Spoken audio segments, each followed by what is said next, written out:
This is one of those questions where there's a multitude of answers. And a lot of people have said, wow, there's only one type of singing technique, and that's classical technique. And that's not quite right. Yes, there are a lot of things that we need to do across all the genres to really sing in a healthy way. So we need to obviously make sure that we're hydrated. We need to make sure that we're breathing from a place of that releases tension rather than makes it happen. So deep breathing. We want to make sure that we're resonating in the right spaces to, again, relieve tension from your vocal folds. So all of those things are truths across all those platforms.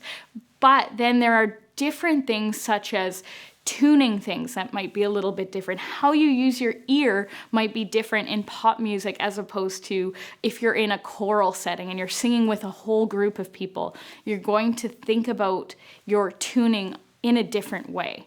Also, you're going to think about the ways in which you breathe and the back pressure behind that breath, depending on how you're singing as well. So what I mean by that is if you're singing a classical piece, your breath is very free. Whereas if you're singing a really intense musical theater piece, there's going to be a little bit more resistance in the vocal cords, a little bit more back pressure. So just imagine an instrument like an oboe that has a lot of back pressure behind it, right? The vocal folds are moving a little bit closer together and just creating a little bit more resistance.